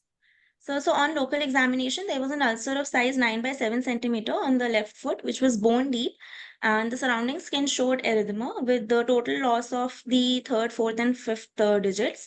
There was foul smelling purulent discharge from the ulcer and a swelling of foot till the ankle. Areas of erythema are present till the ankle. There's loss of sensation to touch and temperature, and the right foot is normal on examination. So on airway examination, mouth opening is more than 5 centimeter. Patient is Malampatti grade 3, having a thyromental distance of more than 6.5 centimeter. Patient is having a beard, ULBT grade 1. There is limited neck extension when I checked the neck mobility. And the nape of the neck showed a non-pitting edema, which was suggestive of scleroderma. The neck circumference was 33 centimeter and prayer sign was positive. On systemic examination, patient was having tachycardia with a pulse rate of 113 beats per minute. And the blood pressure was 135 by 86 millimeter of mercury, measured in the left brachial artery in the sitting position. Patient was also tachypneic with a respiratory rate of 22 per minute. Sir, other examination was normal. On investigation, sir, should I tell the No, what you on? said, no, Tell it's only all right. positive finding. Tell All only right. positive finding, otherwise forget it. Okay, sir. Sir, Yeah. on Why did you talk ABG. about, no, airway examination, you said MMP grade 3. Yes, What sir. is MMP? Sir, sorry, Malampati grading, sir. How is that? MMP, Malampatis. Okay, what is grade 3? No, leave it. Who is Malampati? So Malampati was an Indian doctor who Was gave or the is? grading. Was or is? He is still. What is his name, full name?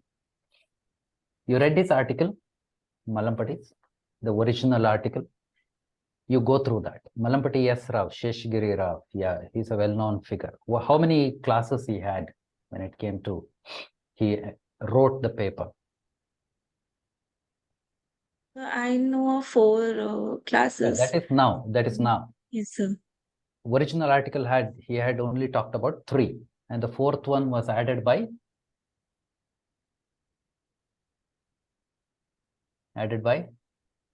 the next paper. Samson and Young, right? Yeah. Okay. Yeah, this is something which you start doing the day you join anesthesia, the Malampati grading of your airway. Yes, sir. No, you talked about the prayer sign. Why did you do Yes, that? sir. Why did you do that? So in diabetes, the patient, especially in chronic diabetes, the patient can have stiff joint syndrome. So in which there is limited mobility of multiple joints. So, sir, prayer sign is a test that we use to assess for stiff joint syndrome, sir. So, in prayer sign, we ask the patient to join both of his palms together. And in normal patients who do not have stiff joints, usually the patients are able to oppose all their fingers together. However, in prayer sign, there will be some gap left between the phalanges. Actually, what does it indicate to you? Why are you worried about the joining of the hands and pray? Why are you worried? So, if the patient has a stiff joint syndrome or if the prayer sign is positive, that can signify or that can mean that the patient can have a limited atlanto-occipital joint mobility also. So the patient can have limited extension of the neck, which will be problem during laryngoscopy and intubation. Okay, done. Yeah, you didn't talk about palm print sign also. Yes, sir. So palm print sign is another test that we use to assess for stiff joint syndrome. Severity So in also. this, It also tells the severity. Yes, sir. So in palm print test, we can actually grade the severity of stiff joint syndrome. So it has 4 grades: grade 0, grade 1, grade 2, and grade 3. So in this, we cover the patient's palm with ink, and we ask the patient to place his palm on a piece of blank paper. Yes. And we ask the patient to try and make the whole impression of the palm. So, sir, in grade 0, the patient is able to place all of his digits on the paper. So, we'll get the whole impression of the palm, all the 5 digits. Not only in digits, you have to talk about these things also, thinner and hypothinner. Yes. These also are And very important. Okay, Yes, not sir. only digit, this also both. Yes, sir. Sir, in grade 1, there will be problem in opposing digits 5th and 4th on the paper and the hypothenor eminence. And in grade 3, there will be problem in opposing grades 2nd to 5th, digits 2nd to 5th on the paper. And in grade 4, we will only be able to see the tips of the fingertips. Okay, go ahead. The tips of the digits. It's a short case, so let's go ahead to the state points. Now, you tell me one thing. Since it's a short case, we don't want to go into details about that. I'm not going into diabetic ketoacidosis also. Let's talk about this only. Now, I just want to ask you, what are the causes of non-healing ulcer in diabetes? Okay, sir. The causes of non-healing ulcer, sir, first things first, the patient can have peripheral neuropathy and diabetes. So, in this case, the patient will have loss of sensation to One touch correct. and pain. Okay, Yes, next. sir.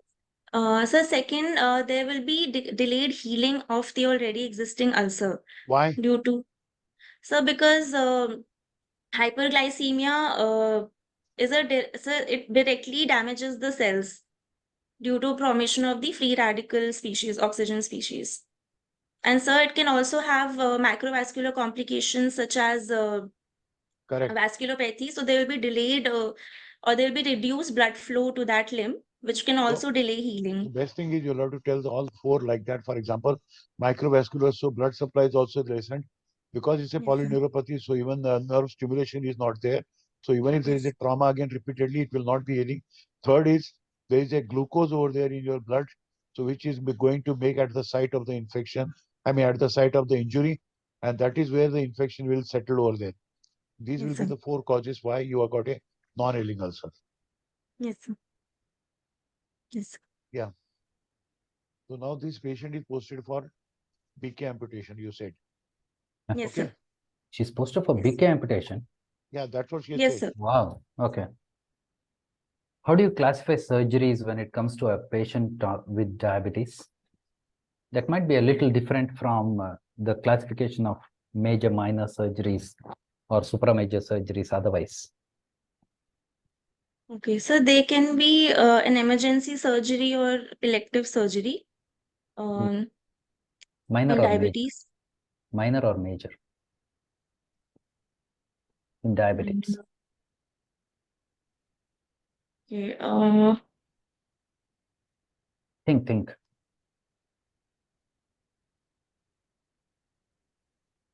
The surgeries where the patient can take the next dose of OHAs when it is due, that might be deemed as a minor surgery. And the major surgery is Yes. where the patient cannot have the OHAs in the near future, in the postoperative Okay, period, sir. right?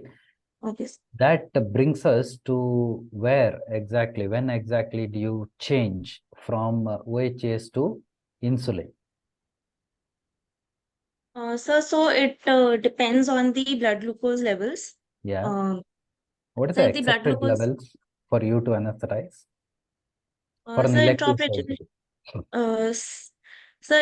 so basically intraoperatively, we have to maintain the blood glucose levels at 140 to 180 milligram per No, you deciliter do the according. PE today and then you either take up the case or you cancel the case, depending sir. on the blood sugar levels. Yes, What is sir. the accepted blood sugar levels? So I'll try to keep my fasting blood sugars at less Not than yours, patients.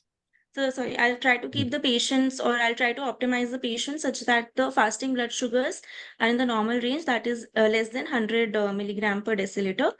Less than 100 milligrams per deciliter, In, the patient will in diabetic, it surely, is Or not possible. so he will In go diabetic into, patient, it will not go because he will go into hypoglycemia. yeah, he will end up so because he's fasting. yes, yes. Hmm. So less than 126 milligram per deciliter can be accepted as the 100 and fasting 100 and 26, he's saying. 26 milligram. Again, no. So it fasting looks blood like sugars. it looks like we are sitting in the Sarojini market and buying bargain. 100, 126. It's always better to have a little bit of hyperglycemia rather than hypoglycemia, right? Therefore, the Yes, sir. cutoff is So 140. up to 180, right? It's up to 180. Even up Anything to 180 patient is acceptable for us for an emergency surgery and all. Yeah. It's not Okay. that I want your 100 because you may land up into a severe hypoglycemia afterwards. So that Yeah, is not patient acceptable. fasting. Yeah. Then, yeah, if it is a major surgery, obviously you will convert to insulin. Then Yeah. when the Yes, sugars sir. are very high, you will convert into insulin. Insulin. How will you Yes, sir. decide about the insulin dose? Pre-operatively, tomorrow is the BK amputation. You have to convert into insulin. How will you do that? And today's sugar is 350. Yes, sir. Sir, so insulin dose is decided as basically the total dose of the insulin is 0.1 unit per kg per day. So, sorry, sir. So 1 unit per kg per day. So from that, sorry, sir. So 1/3 of it has to be given as basically long-acting insulin. So before this, so 1 day before the surgery, we have to convert. Okay. What are the regimes you use? So intraoperatively, so we can use multiple regimes such as the variable insulin regime, the Hirsch regime, the GIK or the Alberti regime. So then we can use the sliding scale regime also. However, it is no longer used intraoperatively. So What is Hirsch regime? So,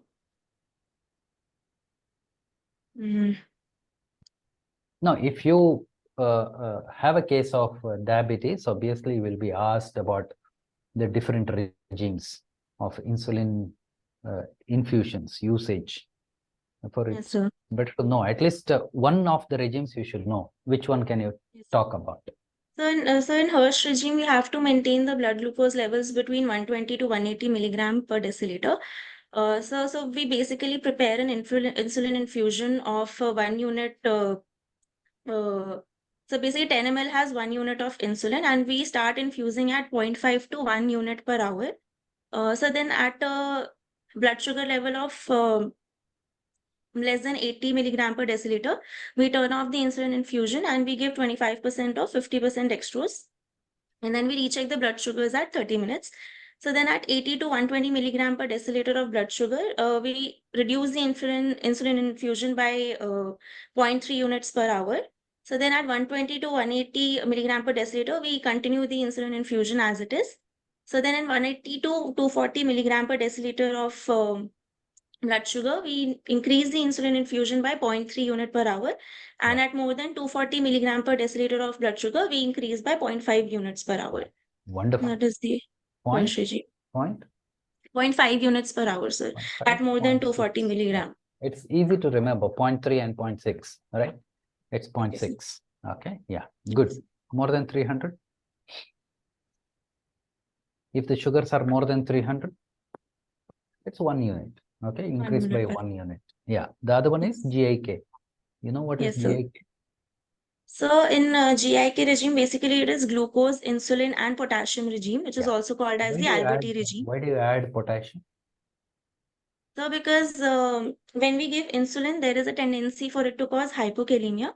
Yeah. So that is why we add potassium to prevent that complication. Specific, yeah, it pushes the potassium inside the cells. Yeah, intracellularly. Yeah, good. That is also called as Alberti regime. Right? Alberti's regime, sir. Anything else you know of? So then there is modified Alberti's regime also. And then there is sliding scale is something is deemed to be quite unscientific, but there are a lot of people who use it. Physicians especially use a sliding scale. I'm not very comfortable with that. Then there's something called tight control regime and non-tight control regime, right? Yes, sir. Yeah. Sir, in tight control regime, where do you use that? Where do you use tight control regime? All the surgeries? So in pregnancy, it has been shown to be of some benefit. And? Good. And? Somewhere else. Somewhere else. You didn't see me. You were looking up at the ceiling. Sorry, sir. I was just thinking. Neurosurgery and the Neurosurgery. And the cardiac. Yes, sir. Neuro, cardiac, and obstetrics. Okay. Yeah. Yes. Good. Then how do you do that? I want to ask you one more thing. Yes, since you're talking of all those high dose insulins and all those things. For example, forget this patient right now. He has come with a ketoacidosis only, with a 500 plus sugar.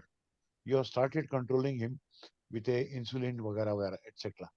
Now, I tell you one thing, you have started bringing it down to, let's say, up to 150. Now I want to ask you at 150 sugar, now why you want to start glucose?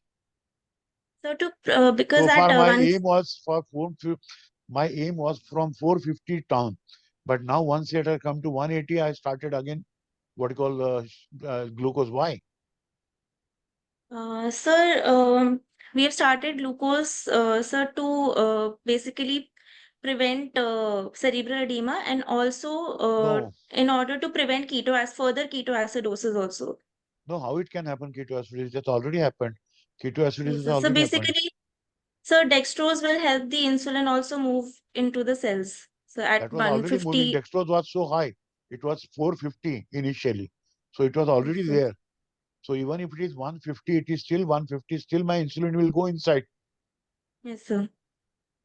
So why I started glucose now?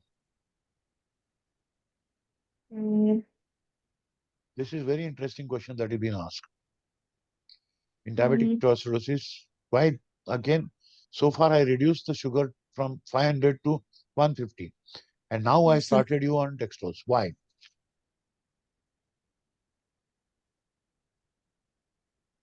So to reduce chances of cerebral edema, because No, you mean to say only at 150 and below cerebral edema can occur? no, sir. So Then why you're talking of cerebral edema? yeah.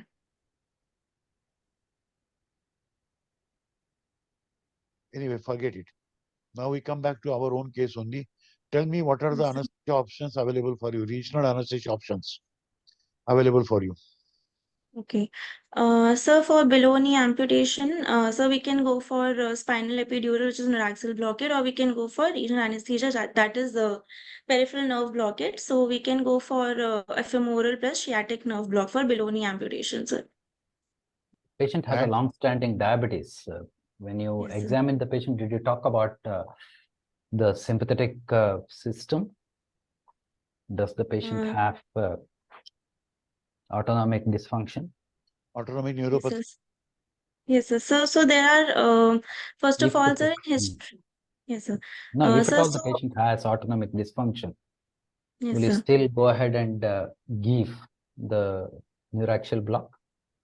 No, sir, I would not like to give neuraxial blockade in case of autonomic neuropathy. So patient will have higher chances of hypotension due to lack of compensatory responses. Yeah, you have to be careful when you do the neuraxials when the patient has an autonomic dysfunction. Okay, that's what you have to look at, autonomic neuropathy. Did you mention anything when you examine the patient for autonomic dysfunction? How Yes. long do we have? So, 8:38. I think we have to be faster. You have to look for the autonomic dysfunction when you present. yes, Okay. sir. Yeah. So autonomic system includes two systems, No, it's okay. It's okay. parasympathetic We'll go system. on. Gehdoo sir asked you about the anesthetic options. Yeah. Then Yes, sir. Yes. So I would like to go for a femorosciatic nerve block in this case. Um, okay. so along with the sedation Okay. Any other option? intraoperatively. Sciatica femoral. Any other option? So we can go for saphenous nerve block and the popliteal sciatic nerve block for below knee amputation. Popliteal nerve block will not help with much more. It is a PK amputation. Depends Yes, on how far is the inflammation there, right? Yeah. Yes, sir. Yeah. But still, it's very close to where they're going to chop off. Yep. BK amputation. Yeah. Sciatica femoral, how will you do? Can I give a IVRA? Yes. Lower limb IVRA. Yes, sir. It can, sir, but it will increase chances of last for lower limb, sir, because Chances of? the last the local anesthetic systemic toxicity. Oh, last year said. Okay. Okay. Yes, sir. So we can go for IVRA, but it will increase the chances of last, Yeah, you especially in said lower that, limb. but yeah, how will you do the IVRA for lower limbs? Where do you apply the cuffs? Have you done one till today? No, sir, I haven't. Upper limbs? No, sir. Okay. What would be the drug rather for IVRA? No, anyway, it is Dr. Gehdoo's question. Yeah. So, can use 2% lignocaine along with the 0.5% bupivacaine, and we can add No, absolutely wrong. You're going to use very dilute concentrations of local anesthetics for IVRAs. You don't need the strongest local anesthetic available, right? And then obviously you will have last if you use that kind of local anesthetics. You For need your lower limb, how much amount you are going to give the? Okay, can I give, for example, can I give bupivacaine? so bupivacaine is cardiotoxic, so it will increase the chances of cardiotoxicity in IVRA. What is the antidote? So for last, Mhm. so 20% lipid emulsion. Okay, if it is going to be a local anesthetic, that is lignocaine I'm giving. What percent and how much volume I'm going to give for your lower limb? Uh, mm, No idea. You are not given any time IVRA. no, sir. Yeah, you need very dilute concentrations, and bupivacaine is a strict no-no, and then you use lignocaine 0.5 to at the most 0.75%. You don't use even 1% lignocaine for your IVRAs. Amazingly, It's this not was my needed. dissertation topic. Okay. And you may use additives. Okay. You can use Yeah. narcotics. You can use, they put all kinds of additives for Bayer's block. Don't use, they've used neostigmine, they've used clonidine, they've used relaxants also. 1 milligram, 2 milligrams of pancuronium long ago, but don't use any of those drugs. Yeah. I think Any time to. test for the autonomic neuropathy, Yes, which sir. you are not told so far? Yes, sir. So there are Because Madhusudan has asked already what is autonomic neuropathy. yes, sir. So there are two systems in autonomic nervous, sympathetic system and parasympathetic system. Both will have different tests, sir. So for sympathetic system, we can check for blood pressure variation during standing. For basically, we can test for orthostatic hypotension. We can test the blood pressure response to Valsalva maneuver, and we can go for sustained hand grip using a dynamometer. That is for the sympathetic system. Okay. Then, sir, for parasympathetic system, we can go for beat-to-beat heart rate variability. We can go for Valsalva maneuver, sir. Something interesting question I'll ask you now. Tell me, what is block Valsalva? Block Valsalva. Never heard of it.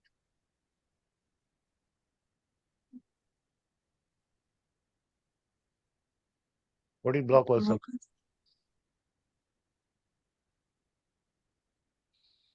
No, sir, I haven't.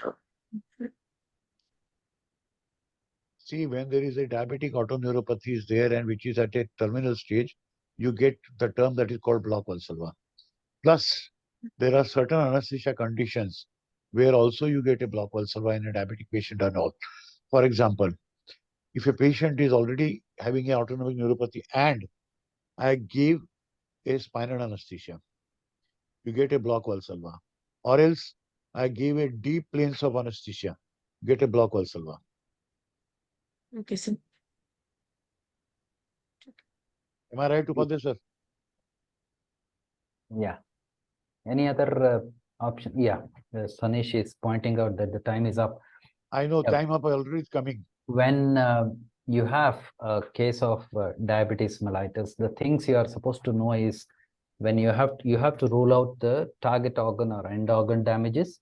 Every system, you got to investigate them if it's a long-standing diabetes. For when you investigate, focus on the kidneys, the heart, and if the patient has a neurological issue too, right? Hypoglycemia is to be avoided at any cost, and slight hyperglycemia is allowed. That's why we said 180 is acceptable blood sugar levels. Then you should know when to convert to insulin from OHS if the patient is on OHS, right? If the patient has been on insulin, obviously there is no confusion. But if it is a longer acting insulin, you have to convert to short acting insulin if it is a surgery Plain where insulin. Plain insulin. okay, Yes, sir. has to be. And then you keep in mind when you examine, look for the autonomic dysfunction. Accordingly, you should alter your anesthetic technique. Yes, sir. Preoperatively, since there can be gastroparesis, you have to Yes. use prokinetics and antacids copiously, and then have a little longer period of fasting compared to the general guidelines of 4 to 6 hours, right? And preferably have a diabetic as a first case in the morning. But now, after the corporatization has happened, it's only the theater availability, and diabetic patients are also taken up in the afternoon. But then this was advised because earlier we talked about having a diabetic as the first case, because our fasting guidelines used to be fast overnight. We never used to stick to 4 to 6 hours of fasting. And now when we have the guidelines, you can, if you know the time of surgery, you can advise the adequate fasting. Okay. And as I said, a little longer than usual. And then plan your anesthetic well, again, intraoperatively or immediate post-operatively. Enhanced recovery is surely good. Patient would do well if the patient can take orals as early. And depending on that, you can talk about the insulin, restarting the insulin, or you can talk about restarting the oral hypoglycemics. Early recovery will surely, the patient will have a better outcome. And intraoperatively and perioperative period rather, again, I would like to reiterate that avoid hypoglycemia at any cost. Then also, you should know the regimes, insulin regimes, and tight control and non-tight control regimes. Generally, it is a short note question for most of the universities. Therefore, better to know. Miller has given it well. You can read from Miller, tight control regime. Okay. What exactly do you do when you plan tight control regime? But strict monitoring, depending on what kind of insulin you use and what kind of brittle diabetes the patient has, you may test the sugars at least once an hour. If the patient is stable, you can increase the duration to 2 hourly, and post-operatively you can make it 4th hourly. Okay. And yeah, sugar is a substrate for the brain function. Therefore, when Dr. Gehdoo kept on asking, why do you want to change when the sugars reach 200, when the patient is DKA, you are managing, when it reaches 200, you cut off insulin and start sugar containing solutions, because sugar is a substrate for metabolism for every damn cell in the body. Therefore, you have to make sure the patient is not hypoglycemic. Okay. The bottom line. One more reason for what I'm asking you, that why at 180, 200, I started sugar back. I mean, glucose back. Of course, I'm not stopping insulin. I'll continue insulin, but now I have started glucose also. The reason is, there are two reasons. One thing, as you know, that patient has gone into ketoacidosis. That means your ketone bodies have started coming out from your liver. So now what happens? Why your ketone bodies have come from the liver? Because your liver glycogen has exhausted. That's the reason ketone came. So now at 200 level, I start giving glucose so that your liver glycogen becomes near normal, so that no more further ketoacidosis can take place. This point is very important to note. Okay? Yeah. Yes, sir. One more thing, Shreya, last question before the Yes. time up. Interesting question. There are two people who are running. Okay? Run Yes, quite a sir. lot, maybe 1 kilometer, 10 kilometer, whatever, 100 kilometer, I don't care. Okay? And at the end, both of them collapsed. Now Yes, you sir. tell me, out of that, who is hypoglycemic, who's hyperglycemic? how you are going to make it out? One person is hypoglycemic, I'll say. Second person is hyperglycemic. They collapse hyperglycemic coma. So what can be the reason? I'm not saying they are arrested. There's no cardiac arrest. Tell me the difference, how you know whether you went into hypoglycemic coma or you went into the hyperglycemic coma. So on clinical examination or investigation. Tell me, investigation, you will not, I'm not giving you investigation. I'm asking you clinical only. Hypoglycemia.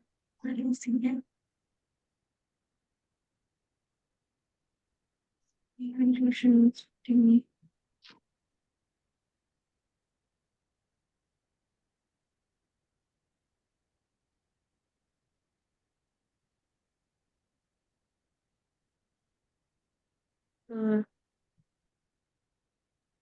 No.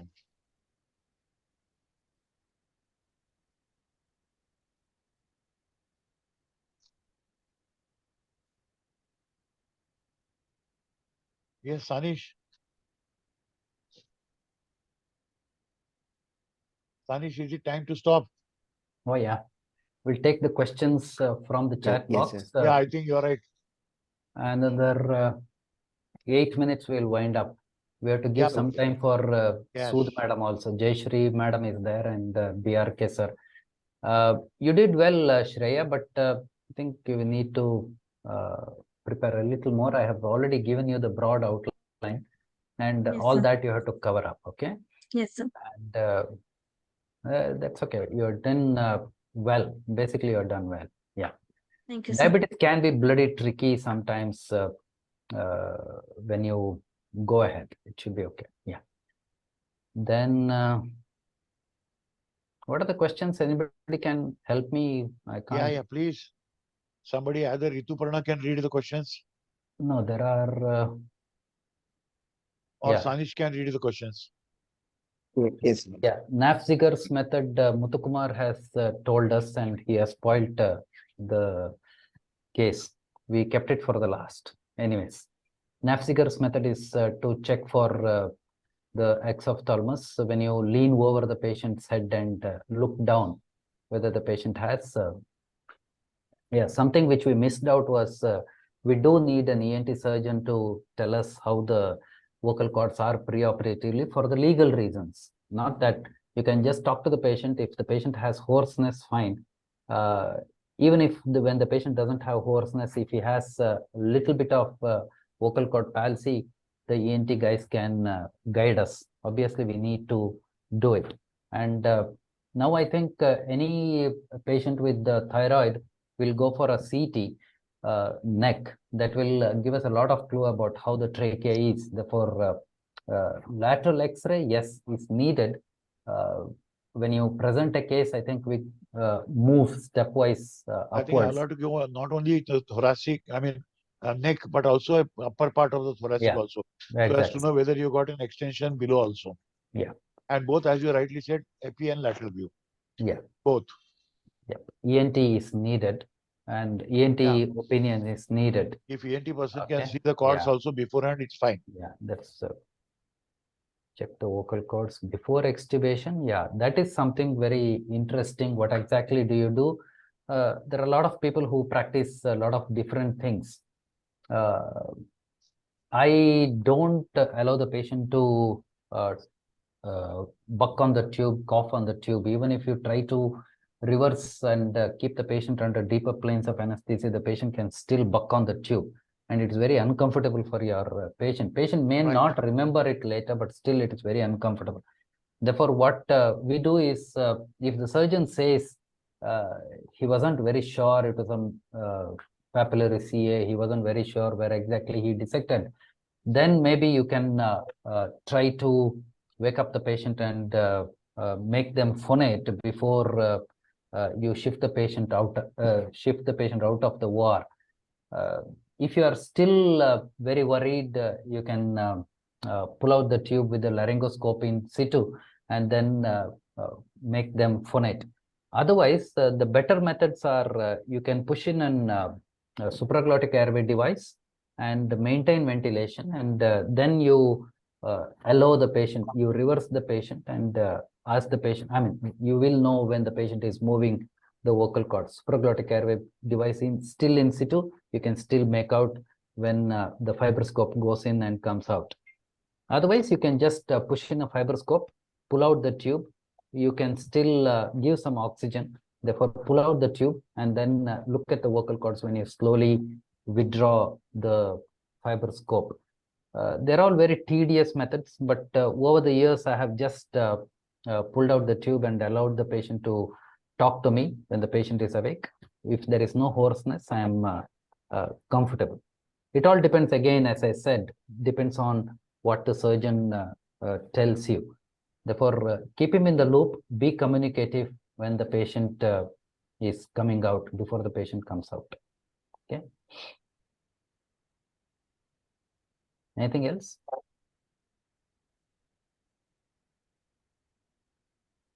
And there was a query on the arrhythmias seen in thyroid storm. Yeah, basically they're all tachyarrhythmias.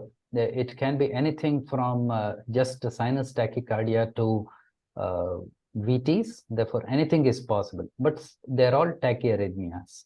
You manage them accordingly. Plain lignocaine to the other antiarrhythmics, you can use anything depending on what you see there. Tachyarrhythmias. Sir, Dr. Muthukumar has asked, what anesthesia is preferred in moribund patient with gangrene limb for BK amputation, patient hemodynamically unstable due to sepsis with coagulopathy? Yeah, I think Rare emergency BK Shreya did very well there when she talked about sciaticofemoral. I think ultrasound guided or landmark based sciaticofemoral is a very good technique you can use. And maybe you sedate the patient a little bit with maybe you can also try Dexmed infusion when you want the patient to be a little more quieter. And maybe you need lines also alongside. You need at least an art line when you have a hemodynamically unstable patient. Sciaticofemoral.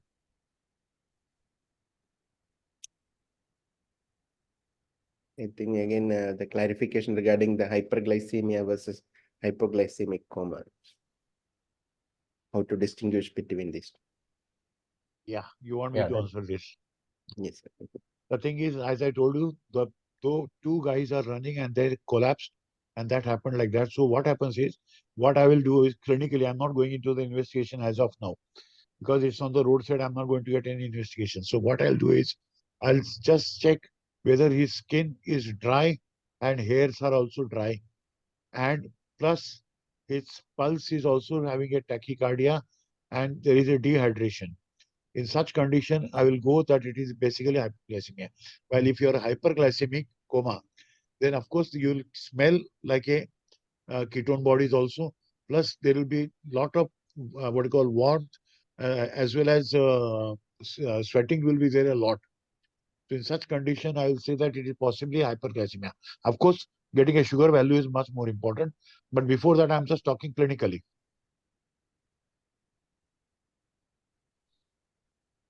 I think Shreya is not around. I wanted to tell this to Shreya.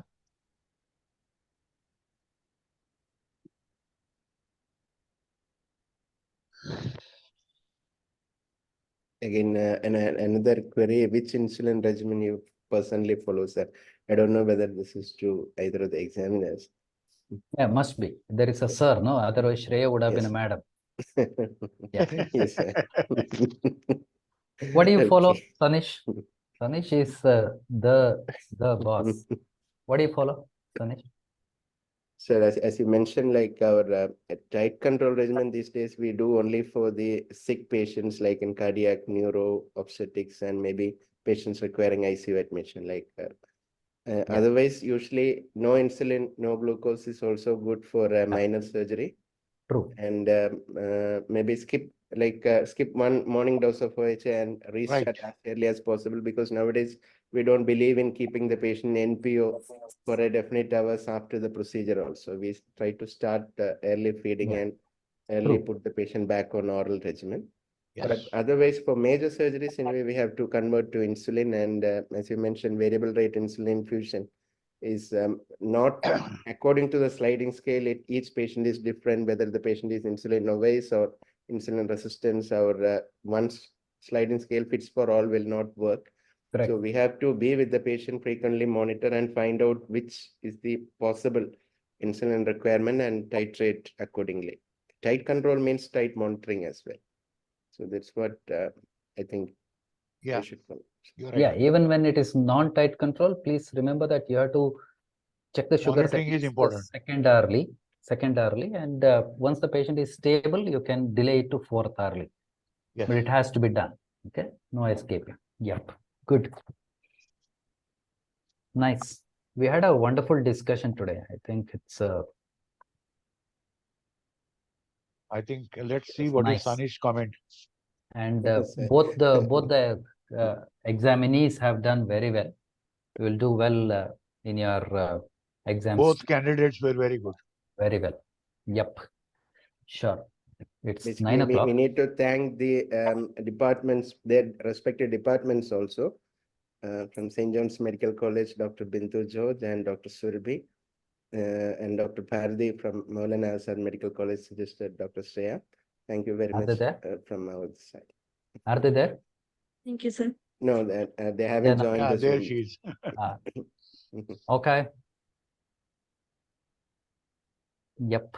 So Sanish, thank you to you and all entire ICA team for making me a part of it along with Upadya. It was very much proud honor for me to be with him. Sir, that's a little too much. That is a little too much. It's an honor. It's Because an we are honor. talking diabetes, so it has to be too much. Yeah. But it's a wonderful discussion. The girls have done very well. Gehdoo, thank you so much. Sanish, I think we can wind up. Very much, sir.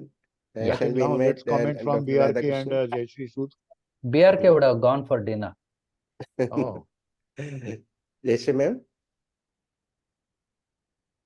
It's she there? nice that ma'am was there. Jayashree she ma'am was was there initially, but now I'm not seeing her. Yeah. Ma'am is there. Ma'am is still there.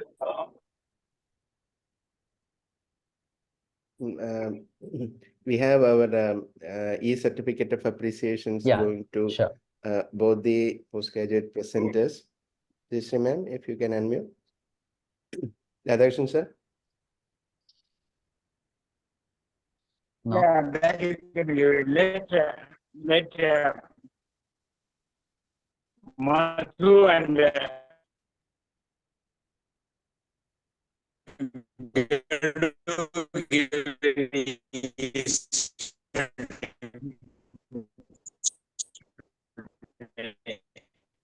Some internet connectivity issue there.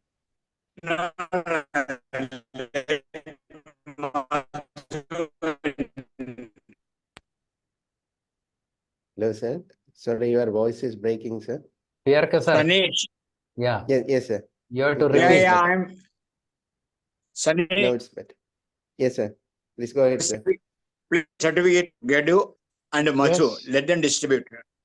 Okay. We thank them very much for conducting a wonderful show. Thank you, Okay. Radhaji. Thank you. Okay, Ambika. This is It a was certificate great. of appreciation from ICA to Dr. Ambika Khanna, St. John's Medical College, Bangalore. Yes, sir. Thank you. Come on, yeah. Okay, great. And Shreya, Shreya also. you too. Thank you, sir. Thank you so Thank much. you so much. Thank you so much for taking the time out. Great, great talking to you guys. Thank you, sir. Okay, take care. Thank you all. Shall You have we- done a splendid job. Thank you, I sir. really appreciate. Thank Wish you, you sir. all the best in your career. Thank you, Dr. Radhakrishnan ji. Thank you. And Gehdoo Yes. and Madhu, my sincere thanks to you. Thank you very much from our side for also. being with Anytime. us. Yeah, Anytime. Thank you. Anytime. Thank you. Anytime. Sani, special thanks. You made me a Yeah. part of. Yeah, and wish you good night, and we will see again very soon. Thank Good you, sir. night. Thank you Thank so you much. very much, sir. It will Good be night, sir. pleasure for me to be a part of this always. Thank you. Chalo, Dick. Sanish, thank you so much. Tanish, Thank you, sir. Upadya ji, good Thank night, you. guys. Thank Good you, night. thank night. you, dear Ritu doctors, Parana, for thank sharing. you. Thank you, Done. sir. So it's a great pleasure for having you all and for being a part of it, where you all are sharing the insights, valuable inputs. So thank you once again, dear doctors. We are looking forward to host you again very soon. I hope you had a seamless experience. Till then, stay safe and healthy and have a nice day. Good night to you Thank all. you so much. Thank Good you, night, sir. everybody. Good night. Good night. Good night. Good Good night. night. Good night. Shall I leave? Yes, sir. Yes. So with all your due Okay. permission, we are signing off for today. Okay. Good night. Thank you.